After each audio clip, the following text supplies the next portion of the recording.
그것은 곧 진리에 관한 문제이기 때문에 이 총회가 굉장히 중요한 그런 총회였는데,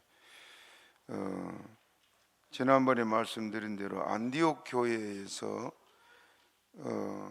예루살렘 교회 사도와 장로들이 시킨 것도 없이, 보내지도 않았는데 어떤 사람들이 내려가서 이방인들도 할례를 받고 또 율법을 지켜야 구원받는다. 구원의 조건이 할례 또 율법을 지켜야 된다고 그렇게 말했습니다. 지난 시간에 말씀드렸습니다마는, 여러분 그 할례가 언제부터 시작됐다 그랬어요? 아브라함 때부터 시작돼요. 그러면 할례를 받아야 구원받는다고 한다면 아브라함 전 세대 사람은 어떻게 됩니까? 구원 못 받는 거지요. 그런데 구원 못 받았습니까? 다 받았어요. 그러면 구약의 모든 사람들은 어떻게 구원받았습니까? 다시 물어봐요. 여러분 확실하게 알고 넘어가야 돼요. 구약에 예수님이 오시기 전까지 구약의 모든 사람들은 어떻게 구원받았어요? 구약의 모든 사람들도 예수를 믿음으로 구원받았습니다. 그래서 그들이 늘 누구를 기다렸습니까? 그리스도가 오실 것이다, 메시아가 오실 것이다 하고 늘 주님을 기다렸습니다. 그래서 그들이 소를 잡고 양을 잡고 제사를 드릴 때마다 그 피가 죄를 씻었어요, 못 씻었어요? 그건 하나의 그림자 모형일 뿐이요. 그렇기 때문에 제사를 드릴 때마다 제사를 통해서 알게 된 게 뭡니까? 죄만, 자기가 죄인인 것만 알게 됐다. 그러므로 제사를 드려서 죄인 걸 알게 되니까 하나님께 긍휼을 구하고 하나님께 도움을 구할 수밖에 없습니다. 그래서 구약의 모든 사람들도 오실 예수로 인해서 구원받았고, 구원받은, 믿음으로 구원받는 사람들에게 명하신 것이 뭐라 그랬어요? 할례를 하라 그랬습니다. 그럼 할례는 뭡니까? 자, 구약은 신약에 뭐라 그랬어요? 모형, 또 그림자. 이스라엘 사람들의 입장에서 보면은 하나님의 명령하신 명령이고 계명이기 때문에 그것만 해야 된 줄로 생각했지만은, 하나님은, 하나님의 뜻은 오실 예수님에 관해서 모든 것이 그림자 모형으로 보여준 것이 구약이다, 그 말입니다. 이해가 됩니까? 구약을, 아직도 구약을 읽을 때 수건이 그 눈을 가려서 그런 말씀을 해요, 고린도서에. 그래서 깨닫지 못한 사람들이 있는데, 이제 우리가 구약의 모든 일들을 보면서 그것은 예수님이 오셔서 다 이루셨기 때문에 믿음으로 한 구원받음을 말하고 있습니다. 그래서 이 문제로 안디옥 교회가 심한 다툼과 변론이 있었다 그랬어요. 그러니까 아마 이 성격이 강한 바울 사도가 굉장히 막 큰 소리로 소리 지르고 했겠지요. 진리 문제니까 목숨 걸고 이건 지켜야 될 일 아니에요. 그래서 이렇게 교회 지도자들이 막 소리를 지르고 진리 문제로 다투고, 그러다가 안 되겠다, 이것을 예루살렘에 있는 사도들에게 가서 고하고 사도들의 의견을 듣고 그대로 따르자 하고 대표로 보낸 것이 바울과 바나바, 또 그 중에 한두 사람을 해서 이렇게 보냈습니다. 그래서 이제 많은 변론이 있었다고 말하는데, 지난 시간에 우리가 봤던 7절 우리 다시 봅시다. 15장 7절 시작. 많은 변론이 있은 후에 베드로가 일어나 말하되, 형제들아 너희도 알거니와 하나님이 이방인들 오래전부터 너희 가운데서 나를 택하시. 많은 변론이 있은 후에 베드로는 가만히 듣고 있고, 다른 사람들이 다 일어나가지고 사도들도 다 일어나 말하고 그랬는데, 그 그 많은 시간이 지나고 많은 변론이 있은 다음에 베드로가 마지막 일어나 가지고 무겁게 한마디를 내립니다. 그것은 고넬료의 가정이 구원받았던 사건을 근거로 이방인들을 구원하려고 하나님께서 나를 택했다. 그리고 8절에 보면은 또 마음을 아시는 하나님이 우리와 같이 저희에게도 성령을 주어 증거하시고. 자, 고넬료의 집에 모였던 사람들이 할례 받았어요? 안 받았어요? 안 받았어요. 그들이 율법과 관계없이 살아왔는데 베드로 와서 말씀 전할 때 그 말씀을 듣고 아 그렇구나, 그리고 예수님이 누군 것을 깨달은 순간에 하나님이 어떤 일을 벌이셨어요? 성령을 부으셨어요.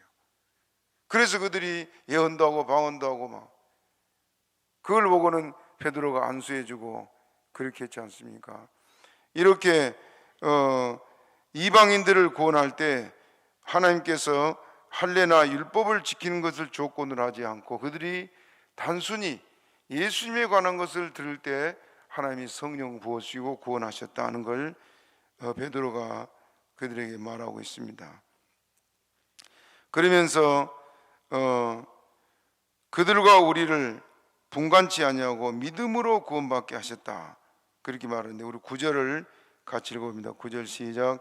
믿음으로 저희 마음을 깨끗이 하사 저희나 우리나 분간치 아니하시느니라. 저희나 우리나 뭐라고요? 그 이스라엘 유대인들에 대해서는 하나님께서 그 율법 안 지켜도 되고 그게 아니지요. 그래 유대인들이 그동안 율법을 지키고 이렇게 왔습니다마는 그들이 구원받는 것도 예수를 알고 믿을 때 성령 부어주고 구원해 줬습니다. 그래서 그들과 우리나 이방인들이나 하나님이 분간하지 않았다, 똑같이 구원하셨다, 그 말이에요.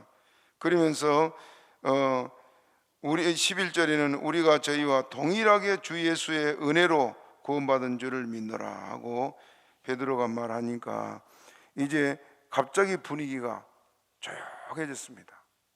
다 조금 전까지 그렇게 막 소리를 지르고 떠들고 하고 막 변론을 하던 사람들이 베드로의 몇 마디 말에 조용해졌어요.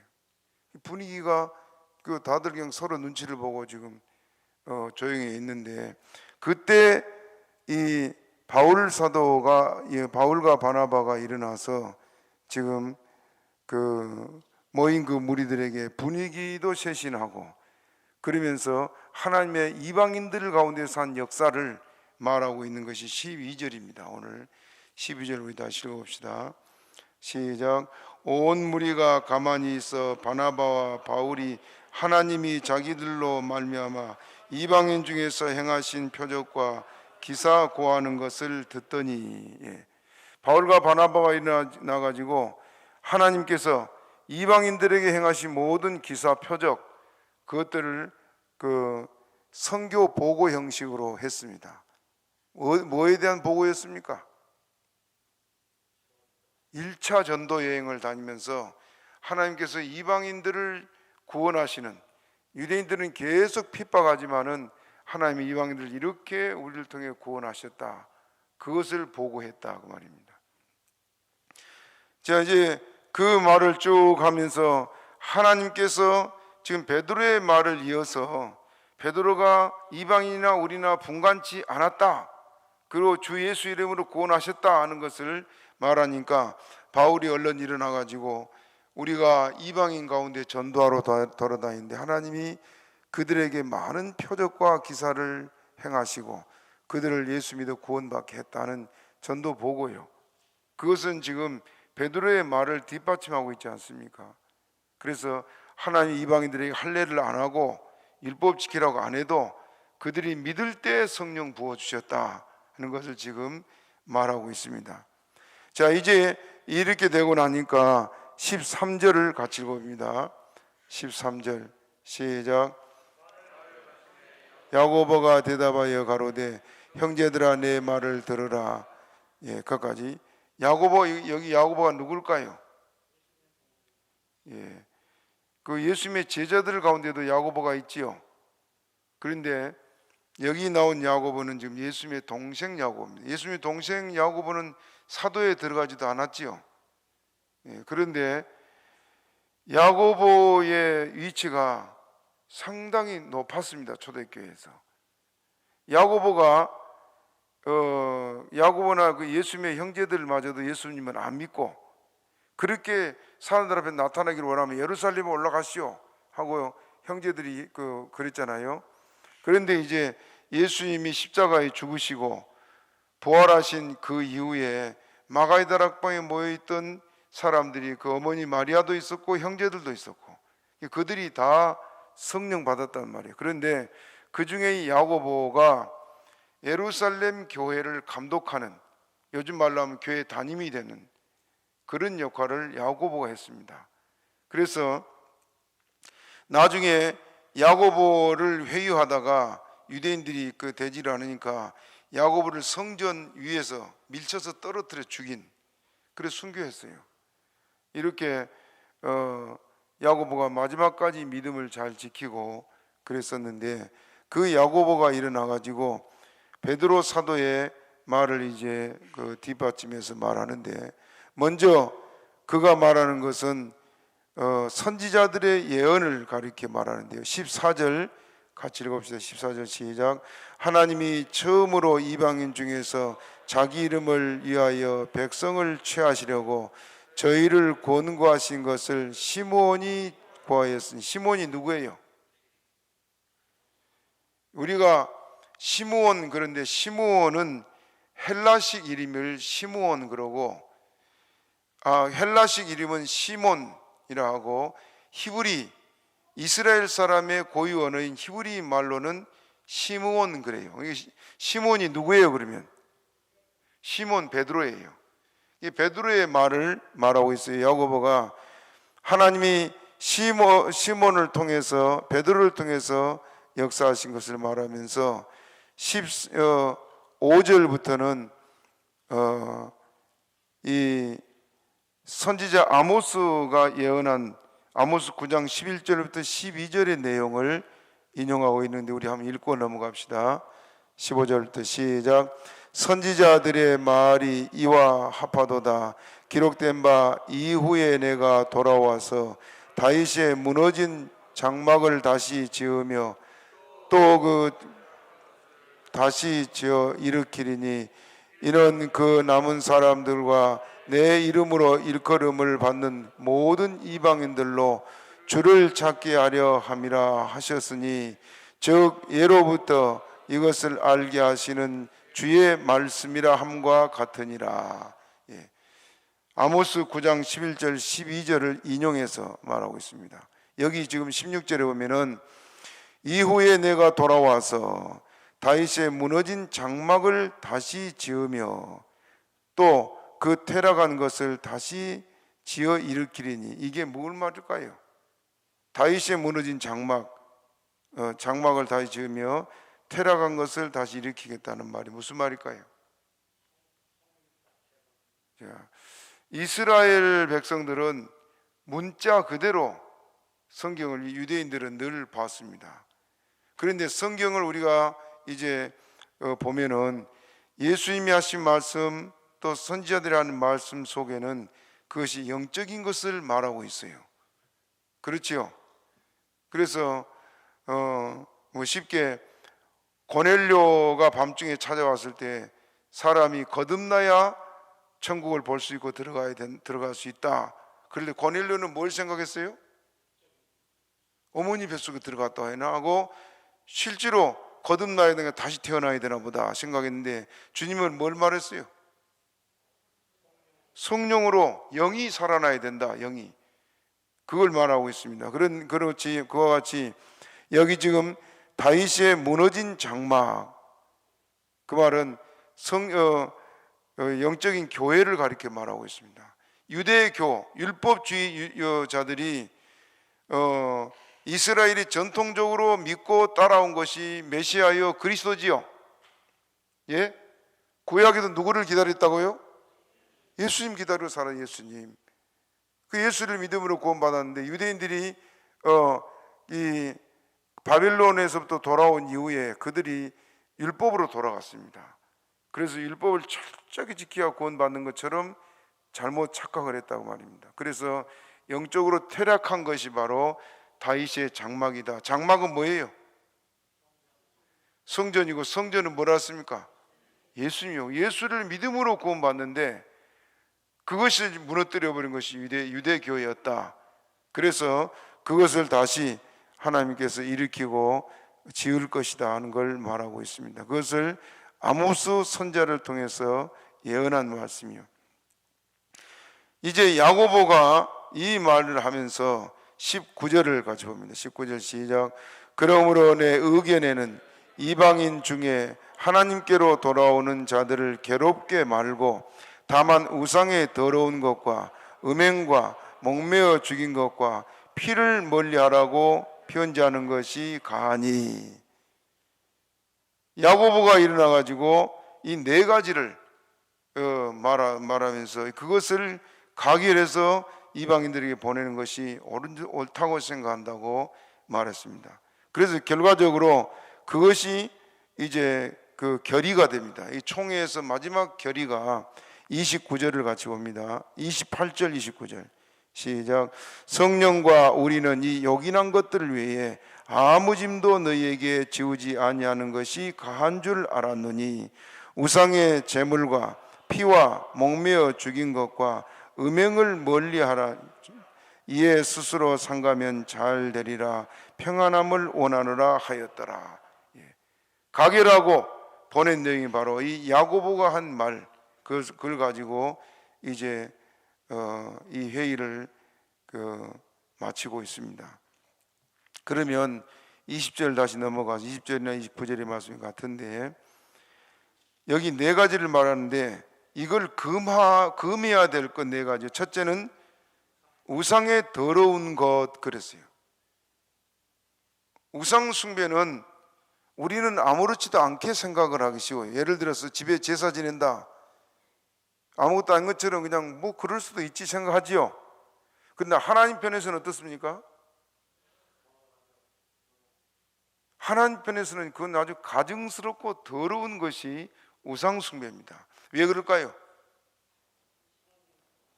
우상 숭배는 간음죄이기 때문에, 영적인 간음죄이기 때문에. 자, 예를 봅시다. 남편이 보는 앞에서 다른 남자하고 잠을 잔다. 어떻습니까? 그럴 수 있습니까? 그건 가증스럽고 더러운 일이에요. 그렇기 때문에 분노해서 뭐 살인을 하든지 뭐 이러지 않습니까? 그걸 치정이라고 우리가 말하는데 그 하나님 앞에서는 우상 숭배가 제일 가증스럽고 더러운 것입니다. 그런데 여기 지금 우상의 더러운 것과 그렇게 말하는데 그 우상의 더러운 것을 우상 숭배는 물론이거니와 여기서 지금 말하는 것이 뭐냐 하면 우상의 제물에 관한 말씀이에요. 자, 로마서 14장 1절부터 4절을 한번 보여줘 보세요. 로마서 14장 읽어봅시다. 시작. 믿음이 연약한 자를 너희가 봤되 그의 의심하는 바를 비판하지 말라. 그까지 먼저. 믿음이 연약한 자가 있다. 믿음이 약한 자가 있고 장성한 사람이 있죠. 그런데 믿음이 약한 자를 너희가 봤되 그의 의심하는 바를 뭐 하지 말라? 비판하지 말라. 2절 읽어봅니다. 시작. 어떤 사람은 모든 것을 먹을 만한 믿음이 있고 연약한 자는 채소를 먹느니라. 어떤 사람은 모든 걸 먹을 만한 믿음이 있어서 모든 음식은 하나님이 주신 것이죠. 그러나 믿음이 연약한 자는 채소만 먹는다. 이게 무슨 말일까요? 또 그 다음을 읽어봅시다. 시작. 먹는 자는 먹지 않은 자를 없이 여기지 말고 먹지 않은 자는 먹는 자를 판단하지 말라. 이는 하나님이 저를 받으셨음이니라. 먹는 자와 먹지 못한 자, 음식을 놓고 한 말이에요. 또 4절 보세요. 시작. 남의 하인을 판단하는 너는 누구뇨? 그 섰는 것이나 넘어지는 것이 제 주인에게 있음에 저가 세움을 받으리니 이는 저를 세우시는 권능이 주께 있음이니라. 남을 비판하는 이 초대교회에서는 이런 일들이 많이 있었어요. 이제 하나하나 더 살펴봅시다. 로마서 14장 13절부터 17절을 또 봅시다. 시작. 그런즉 우리가 다시는 서로 판단하지 말고 도리어 부딪힐 것이나 거칠 것이 형제 앞에 두지 주의하라. 계속 내가 주 예수 안에서 확신하는 것은 무엇이든지 스스로 속된 것이 없으되 다만 속되게 여기는 그 사람에게는 속되니라. 속된 것이 없는데 속되게 여긴 그 사람은 뭐라고? 속되다. 뭘 두고 말할까요? 우상의 재물을 두고 한 말이에요. 자, 또 읽어봅니다. 만일 식물을 인하여 내 형제가 근심하게 되면 이는 내가 사랑을 행치 아니함으로 그리스도께서 대신하여 죽으신 형제를 내 식물로 망하게 말라. 내 식물로 뭐라고요? 망하게 하지 말라. 망하게 하지 말라. 지옥 가게 하지 말라고 말입니다. 그 다음에 그러므로 너희의 선한 것이 비방을 받지 않게 하라. 예. 또 20절부터 23절 봅니다. 시작. 식물을 인하여 하나님의 사업을 무너지게 말라. 만물이 다 정하되 거리낌으로 먹는 사람에게는 악하니라. 거리낌으로 먹는 사람에게는 악하다. 만물이 다 깨끗하다, 정하다, 깨끗하다 말이에요. 그런데 거리낌으로 먹는 것은 악하다. 그 다음에 또 고기도 먹지 아니하고 포도주도 마시지 아니하고 무엇이든지 내 형제로 꺼리끼게 하는 일을 아니함이 아름다우니라. 예. 또 한 번 더 봅니다. 시작. 내게 있는 믿음을 있으라. 자기의 옳다는 바로 자기 넘어가서 20절부터 23절까지 20절 봤지요? 23절까지죠 지금? 22절 23절입니다. 시작. 의심하고 먹는 자는 정죄되었나니 이는 믿음으로 조차하지 아니하는 영고라. 믿음으로 조차하지 아니하는 모든 것이 죄니라. 예. 음식을 놓고 우상의 제물을 놓고 믿음이 있는 자는 그걸 먹어도 괜찮은데 의심하고 먹는 사람은 그게 죄를 짓는 거다. 무슨 말일까요 그게? 자, 이 지금 우리가 살고 있는 우리 시대에는 고기가 많지요. 우리 어려서만 해도 고기 구경은 설날만 했어.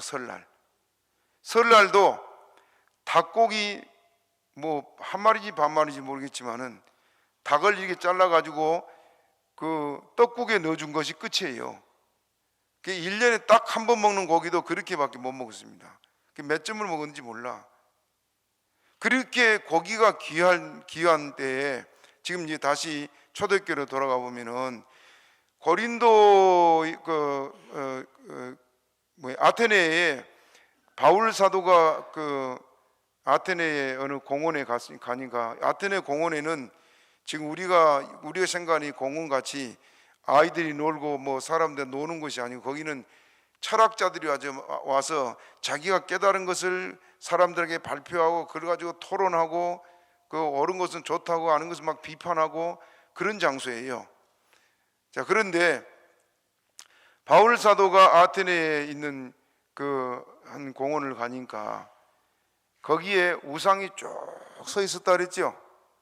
히랍 신화에 나오는 신들이 제우스 신, 최고 신 제우스부터 시작해 가지고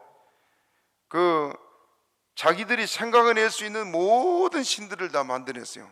전쟁의 신, 미움의 신, 여러 가지 이런 신들을 다 만들어 가지고 거기다가 우상을 세워놓고 고기가 얼마 나지 않은 그때 모든 고기를 가 제사를 지내야 되니까 전부 다 갖다 제사를 드리는 겁니다.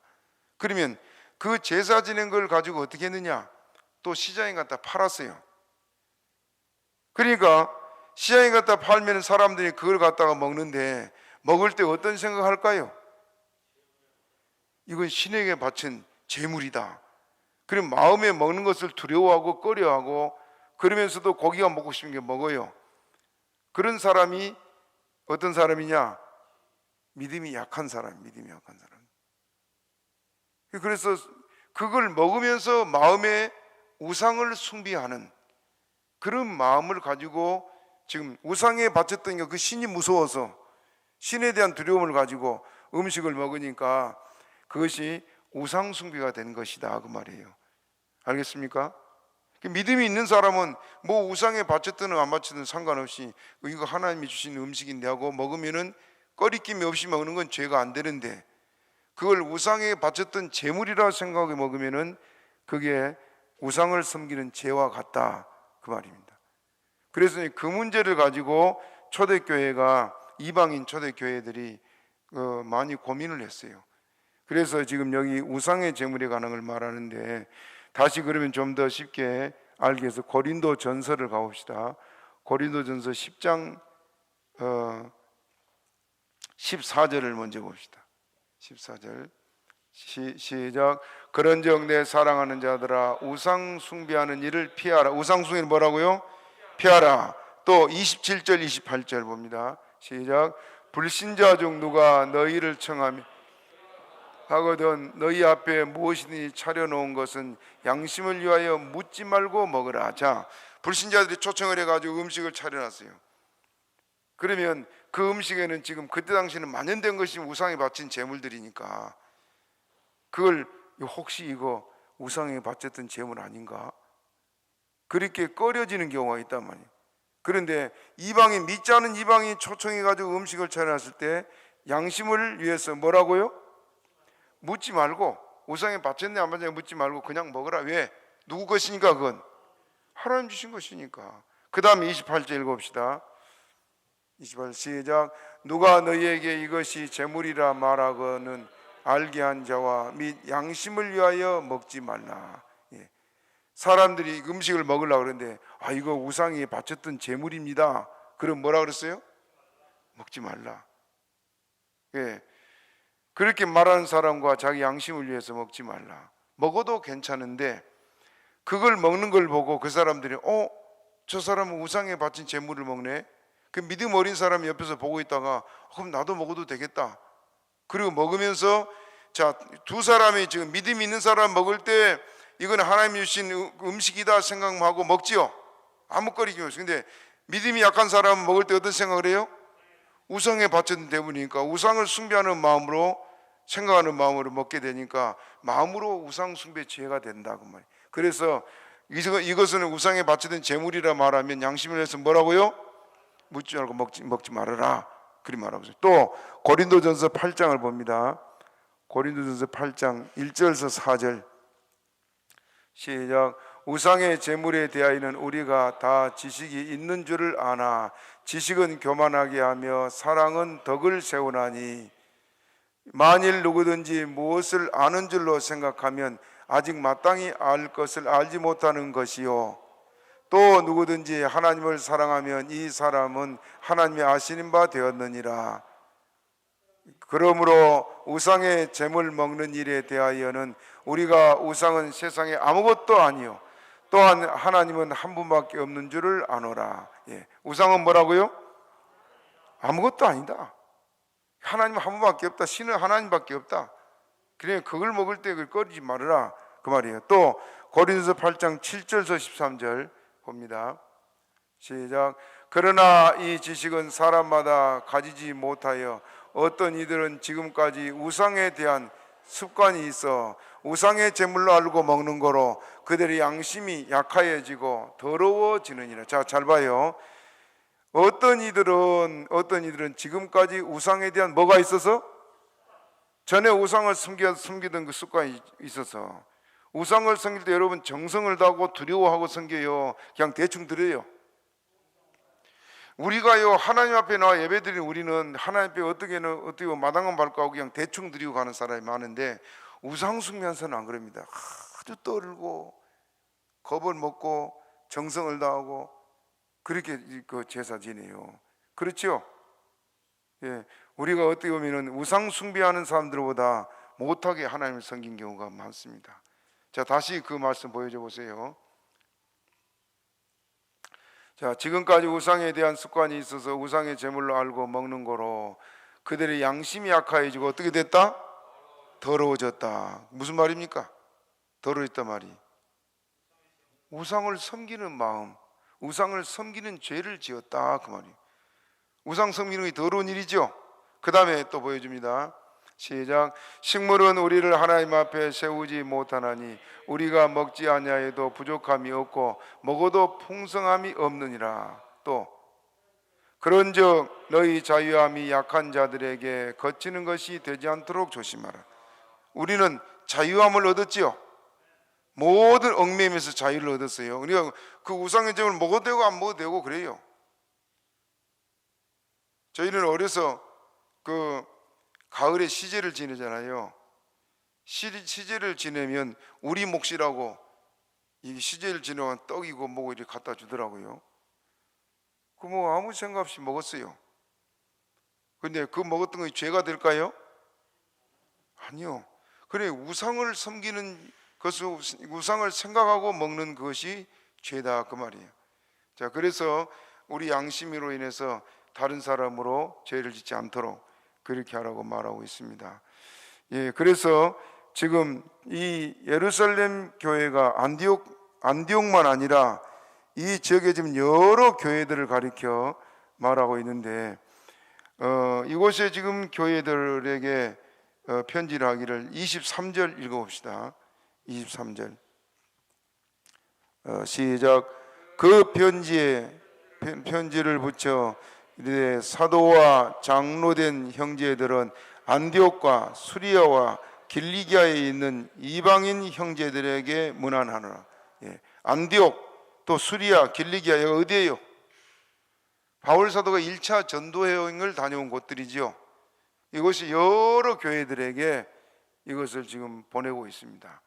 그래서 우상의 제물에 관한 문제가, 지금 우리는 이제 우상의 제물에 관한 문제에 대해서 얘기할 것도 없지만은 이 초대교회에서는 늘 차려지는 음식 가운데 고기는 주로 우상의 제물이었단 말이에요. 그래서 문제가 됐는데, 그걸 먹을 때마다 꺼리하지 말고 우상의 제물 먹는 거에 대해서 우상의 더러운 것 금하라, 그렇게 말하고 있습니다. 그 다음에 또 20절 다시 봅니다. 20절 시작. 다만 우상의 더러운 것과 음행과 목매어 죽인 것과 피를 멀리하라고 편지하는 것이 가하니. 두 번째는 음행과 그랬어. 음행. 유럽이나 이 아시아나 그 과거에도 지금도 그렇고 이 음행의 문제는 항상 심각하지요. 노아 시대는 아주 극에 달한 상태고, 그리고 어느 시대고 이 음행의 문제가 늘 교회를 어지럽혔습니다. 초대교회도 그랬었는데, 그래서 음행을 금할 것을 말하고 있는데, 고린도전서 6장 15절서 20절까지 한번 읽어봅니다. 시작. 너희 몸이 그리스도의 지체인 줄을 알지 못하느냐? 내가 그리스도의 지체를 가지고 창기의 지체를 만들겠느냐? 결코 그럴 수 없는. 자, 우리 몸이 뭐라고요? 예수님의 지체. 예수님의 몸에, 머리는 예수님, 우리는 그 몸의 지체, 그 머리의 지체라 그랬어요. 그 예수님과 하나다, 하나. 예수님은 거룩하신 분이죠. 내가 거룩하니 너희도 거룩하라는데, 거룩하신 주님의 몸에 붙어있는 우리가 더러운 짓을 하면 누구까지 더러워집니까? 예수님까지. 그래서 우리에게 이 음행에 대한 것을 말하면서 우리는 예수님이 된 지체다. 그 다음에 또 보여주세요. 시작. 창기와 합하는 자는 저와 한 몸인 줄을 알지 못하느냐? 이랬을 때 둘이 한 육체가 된 것. 그 다음에 주와 합하는 자는 한 영이라. 우리가 예수님과 합하기 때문에 우리는 예수님과 하나다. 그 다음에 또 보세요. 음행을 피하라. 사람이 범하는 죄마다 몸 밖에 있거니와 음행하는 자는 자기 몸에 죄를 범하느니라. 음행은 누구한테 죄를 진다고요? 자기 몸에. 음행한 일은 참 달콤해가지고요, 사람이 빠기 참 쉽습니다. 예. 지금 우리가 이 마지막 때를 살고 있는데 이 음행의 죄 빠지 않도록 여러분이 늘 경계하시고 또 조심하시길 바랍니다. 우리가 음행한 일을 한다고 지옥 가지는 않습니다. 죄를 회개하면 용서받지요. 그러나 문제는 뭐냐 하면 음행한 일을 하게 되면은 음행한 일이나 죄를 짓게 되면 하나님 앞에 가서 우리가 입을 옷들이 세마포지요. 빛나고 깨끗한 세마포를 요한계시록에서는 어떤 사람이 입혀준다 그랬습니까? 자기 행실, 옳은 행실에 따라서 옷이 깨끗하고 찬란한 빛이 나고, 그 옳은 행실 안 하고 살아가면서 교회 다니면서도 음행한 일을 하고 그런 사람은 어떻게 될까요? 빛이 별로 안 나요. 그 우리가 하늘에 별같이 빛날 거라는데 새벽별같이 환하게 빛이 난 사람이 있는가 하면 희미하게 빛이 난 것도 같고 안 난 것도 같은 사람, 그 별도 있지요. 천국 가면 그렇게 여러 사람들이 자기 행실에 따라 이렇게 드러난단 말이에요. 그러니 주님 나라 가서 우리가 영원히 영광을 누리고 살려면은 늘 경건하고 거룩한 생활을 힘써야 된다. 그래서 음행한 일은 금하라, 그렇게 말하고 있습니다. 구약의 신명기 22장에 보면은 이 음행한 일에 대해서 아주 엄하게 말하고 있는 율법이죠. 한번 같이 읽어봅시다. 22장 20절 21절 같이 읽어봅시다. 시작. 그 일이 참되어 그 처녀에게 처녀인 표적이 처녀를 그 아비 집 문에서 끌어내고 그 성을 사람들이 그를 돌로 쳐 죽일지니 이는 그가 그 아비 집에서 창기의 행동을 하여 이스라엘 중에서 악을 행하였음이라. 너는 이와 같이 하여 너희 중에 악을 제할지니라. 유부녀예요, 처녀예요? 예? 처녀라 그랬잖아요. 처녀가 결혼했는데 남편이 의심을 해. 자꾸 의심을 해. 이 여자가 나한테 만나기 전에 다른 남자고 그 뭐 관계를 했다 하는 의심을 하는 남자가 혹 있잖아요.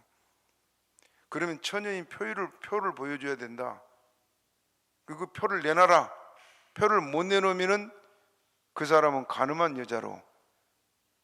그래서 집에 있는 아비 집에 있어도 그를 끌어내 가지고 돌로 쳐 죽이라. 참 율법이 무섭지요. 그러니 여러분 그냥 그냥 그 형틀에 놓고 죽이는 것도 아니고 여러 사람이 막 돌로 쳐 죽여야 되는데 얼만큼 쳐야 죽겠어요. 돌로 머리가 깨지고 박살을 내야 죽을 거 아닙니까? 그렇죠? 웬만큼 돌로 쳐가지고는 상처는 입어도 죽지는 않을 정도인데 죽을 정도로 돌을 쳐야 되는 것은 아주 잔인해요. 잔인해. 그런데 이렇게 무섭게 말하고 있습니다. 왜 그런가? 죄를 그렇게 끊으라마. 죄는 정말 우리 하나님 앞에 나아가지 못하게 하는 게 죄이기 때문에 죄에 대해서는 하나님께서 이렇게 엄하게 말씀합니다. 또 한 가지 신명기 22장 22절을 봅니다. 22장 22절 시작. 남자가 유부녀와 통관함을 보거든 그 통관한 남자와 그 여자를 둘 다 죽여 이스라엘 중에 악을 제할지니라. 예. 요즘 불륜이 너무 많은 세상이잖아요. 우리가 갔다 가면 이런 죄에 빠지기 쉽습니다만은 여러분 잘 싸우시기 바랍니다.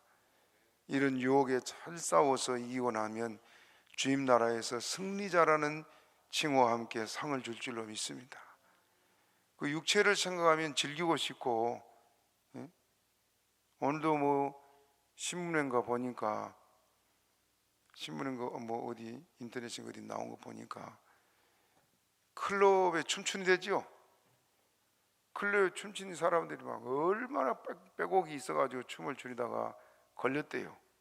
그 보니까 30대 40대 주부들이 많아요. 남자들하고 직장 동료들하고 막. 그래 자꾸 잡아서 이제 이 코로나 때문에 그걸 다 잡으니까 그 사람들이 막 항변을 한 겁니다. 가정이 다 있는 사람들인데 거기서 그게 춤추다가 온전하겠습니까? 대부분 그런 데서 불륜을 저지르고 그런다는데 참 무서운 세대예요. 그렇기 때문에 여러분, 직장을 다니다 혹 왕따를 당하더라도 이런 것은 피하시기를 바랍니다. 그럼 하나님이 높이세요. 믿습니까? 수근수근하고 뭐라 그래도요, 어려워하고 그 사람 앞에서는 말도 조심하게 되고 그리 됩니다.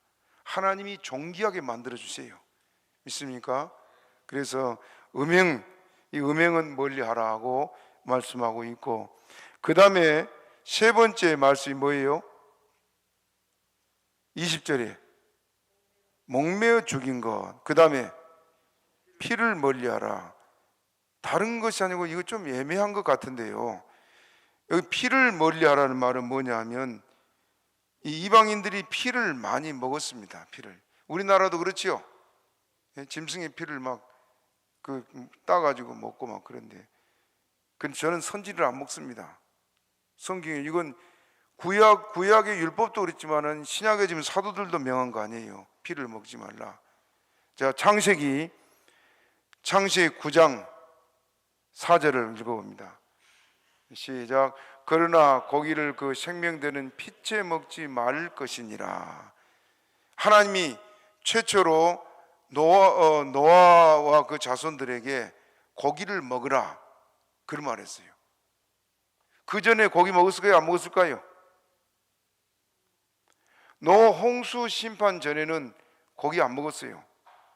밭의 식물, 과일 이것들만 먹었습니다. 그래도 충분히 건강이 유지됐어요. 왜 그러냐? 환경적으로 하나님께서 그렇게 해놨어요. 창세기를 나중에 가르칠 겁니다만은 하나님께서 물층으로 지구를 완전히 싸게 해가지고 지구 안이 아열대 현상을 만들어 놨습니다. 그래서 그때 상황에서는 우리 몸에 에너지가 소비되질 않아요. 식물만 먹어도 그러니까 얼마든지 건강을 유지할 수 있고, 식물만 먹어도 키가 막 거인들 되도록 그렇게 컸습니다. 그런데 노아 홍수 후에는 그것이 없어지니까 우리 몸에서 가만히 있어도 막 에너지가 소비돼. 에너지가 소비되니까 밥을 먹고 아무것도 안 하고 앉아있거나 누워있어도 배가 고파요, 안 고파요? 왜 그래요? 에너지가 자꾸 빠져나가니까 그래요. 에너지가. 지금 환경이 그렇습니다. 그래서 수명도 짧아지고 그 식물만 가지고 체력을 유지할 수 없으니까 그때도 고기를 먹어라. 그래, 고기를 먹되 뭐까지 먹지 말라? 피채 먹지 말라. 피는 뭐 때문에 그렇습니까? 그 짐승의 생명이기 때문이다. 생명은 피에 있다, 그렇게 말했어요. 그래서 피를 먹지 말라고 했는데, 오늘 여기 지금 사도들도 결의한 것이 피는 먹지 말라, 그렇게 말하죠. 그러면 목매어 죽인 건 뭐냐? 왜? 그 목매어 죽인 것이, 짐승을 목매어서 죽인 것들이 있는데, 그 한동안 목사님들이 개고기 먹지 말라, 개를 목매어 죽였으니까. 요즘 개를 목매어 죽입니까? 개잡는 데 가보니까 전기로 목을 대니까 그냥 죽어버리더라고요. 근데 그 왜 목매어 죽인 걸 말하냐 하면, 목매어 죽이게 되면 피가 흘러요, 안 흘러요? 안 흘러요. 그러면 고기를 먹다 보면 그 피째 먹는 겁니다. 그래서 결국은 피를 먹지 못하게 하기 위해서 한 말이에요. 이해가 됩니까? 그러니 초대교회 성도들이, 이방인 성도들이 그 유대 율법주의자들이 내려와가지고 할례를 행하고 율법을 아주 율법 조목조목 다 말하면서 성경에서 말하지 않은 조상들의 유전까지, 조상들의 유전이 뭡니까? 음식 먹을 때 손을 씻어야 되고, 안식일에 오리 이상 걸어가면 안 되고, 물건 하나만 들어도 일이요, 그거 하면 안 되고. 그러니까 그걸 지키면 죽을 지경이에요, 죽을 지경. 그걸 하라니까 은혜 받고 기뻐하던 성도들이 어떻습니까? 교회에 다니는 것이 아주 큰 짐이고 고통이고 괴로움이고 막. 그러니 기쁘던 그들이, 성령 받고 기뻐하던 그들이 다들 마음에 무거운 죄짐을 지고 괴로워하고 그런 상황이잖아요. 그런데 오늘 여기 이렇게 네 가지만 말하면서, 자, 21절 읽어봐요. 21절 시작. 이는 예로부터 각 성에 모세를 전하는 자가 있어 안식일마다 해당해서 그 글을 읽음이라. 각 성에 유대인 그 디아스포라라 그러죠. 흩어진 사람들이 각 여러 나라의 지역에서 회당을 지어놓고 예배를 드리면서 율법을 가르쳤습니다. 그래서 어느 정도 율법에 대한 것을 알고 있는 거 이방인들인데 그들에게 말하면서 22절 봅니다. 시작. 이에 사도와 장로와 온 교회가 그 중에서 사람을 택하여 바울과 바나바와 함께 안디옥으로 보내기로 가결하니 22절 곧 그 형제 중에 인도자인 바사바라는 유다와 실라더라. 예. 바사바란 유다, 실라 두 사람을 보냈는데 이 두 사람은 선지자였다 말하는 32절 같이 읽어봐요. 32절 시작. 유다와 실라도 선지자라 여러 말로 형제를 권면하여 굳게 하고 그랬어요. 유다와 실라는 기도 많이 하는 선지자들이라 그래서 그들을 예루살렘 교회에서 바나바와 또 유다를 바울과 함께 유다와 실라를 그들 편에 보내서 증인들하면 증인들 바울과 바나바만 와서 말했다면 그 의혹을 가질 텐데 사도들이 보낸 유다와 실라가 그들 앞에 이 편지를 보여주면서 23절에 이 편지에 이 편에 편지를 붙여 이르되 사도와 장로된 형제들은 안디옥과 수리와 길리기아에 있는 이방인 형제들에게 문안하노라 하면서 이 네 가지 외에는 다른 것으로 짐을 지우지 말라 하고 이제 그들 앞에 말하고 있습니다. 그래서 바울과 바나바와 함께 이들이 내려가지고 그 편지를 성도들을 급히 소집을 했어요. 소집을 하고 그들이 이것을 이제 그들 앞에 말합니다. 자, 30절 읽어봅시다. 30절 시작. 시작. 저희가 작별하고 안디옥에 내려가 무리를 모은 후 편지를 전하니. 예. 안디옥에 내려가서 무리를 모아놓고 일주일 기다렸을까요? 바로 모았을까요? 다 주일까지 기다린 게 아니고 도착하자마자 빨리 모이라고 그리고 그 연락을 해가지고 전부 다 모이니까 편지를 전했다. 그리고 읽고 이로한 말을 기뻐하더라. 31절에 했습니다. 그래서 초대교회가 율법에 잠시나마 얽매여서 막 고통하다가 오늘 사도들이 최초의 총회를 열어서 이방인들도 우리가 똑같이 하나님의 은혜로만 예수의 은혜로만 구원받았으니까 그들에게 무거운 짐을 지우지 말고 죄를 짓지 않도록 권면하라 하는 말씀으로 그들을 가르치고 있습니다. 오늘 우리는 예수님의 은혜로 구원받은 것을 확실히 믿습니다. 그러므로 그 주님만 의지하고 우리가 경계해야 될 부분은 죄 짓지 않도록 늘 죄와 싸워 승리하는 저와 여러분 되기를 주님의 이름으로 축복합니다. 말씀 생각으로 주여 주시면 하기도 합니다.